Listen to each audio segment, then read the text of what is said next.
Everyone, good morning! Good morning! Welcome back to my YouTube channel. Ayan guys, kakain na po tayo ng almusal. Lagi na lang tayo dito kumakain ng almusal kasi hindi siya pwedeng i-skip natin ang ating almusal. Meron tayo dito coffee. Meron ako nilotong egg, white tomato paste na may chili. At syempre, dito na tayo kakain guys.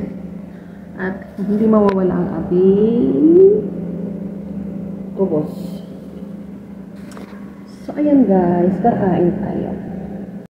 So, ayan guys, paano nga ba natin kainin ang ating kubos? Ito po yung isang buong kubos. Ayan, ininit ko na po at kakainin po natin ito. So, meron akong ginawang, ayan, pinunit-punit ko na siya. Maliliit. So, paano kumain ng kubos? Watch out guys. Ganyan lang. Kumain ka dito sa may kawaling maliit para hindi ka na magdadagdag pa ng mga hugasin. So, balutin mo lang yung palaman mo. Ang palaman natin ay itlog na may tomato paste, may sili. At isusubo mo lang yan. So, ganyan lang pagkain na. Ganyan lang pagkain ko, boss. Kahit anong ipapalaman mo, basta punit-punitin mo lang yan. Yan. Ayan, balutin mo lang yung anong gusto mong balutin. So, since wala akong kausap, ang boring ng buhay ko dito. So, araw-araw, kausapin ko yung camera ko. Para pagdating ng panahon, pag-uwi ko sa Pinas, guys, meron akong papanoorin na ganyan lang kinakain ko doon. Walang kanin-kanin. Minsan lang magkanin. Kakagutom. Pero kailangan natin kumain bago tayo magtrabaho. Pero kanina, naglinis na ako. Pagkatapos maglinis, magluto na naman ako. So, yun. Kaya, yun. Bago ako magluto, kakain muna ako. Ang sarap ang meron pa ako dito coffee with coffee mate. Pero hindi to libre ha. Asukal lang ang libre dito. Yan, kung magtatanong ko kayo kung bakit dito ako kumakain sa kawali. Kasi nga po,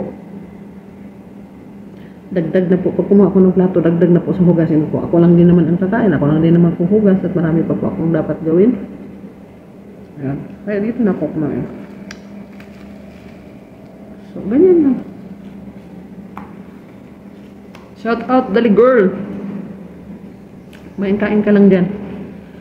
Kain lang tayo ng kain. Shout out din pala sila nagsasabi sa akin na mag-diet ako.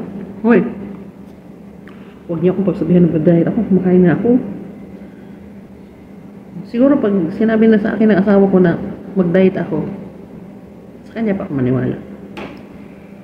Marami namang mga siksi dyan, iniwan naman ng nahawa.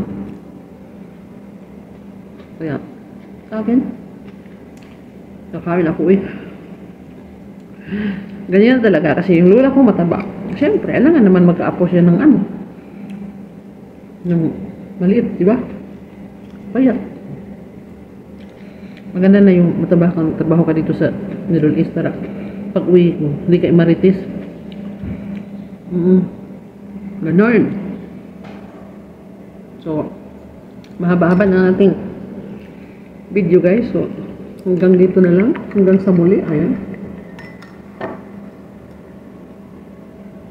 Pag mainit siya, kukutsarain ko. Siyempre, hindi siya mainit kasi ayun o, yung aircon.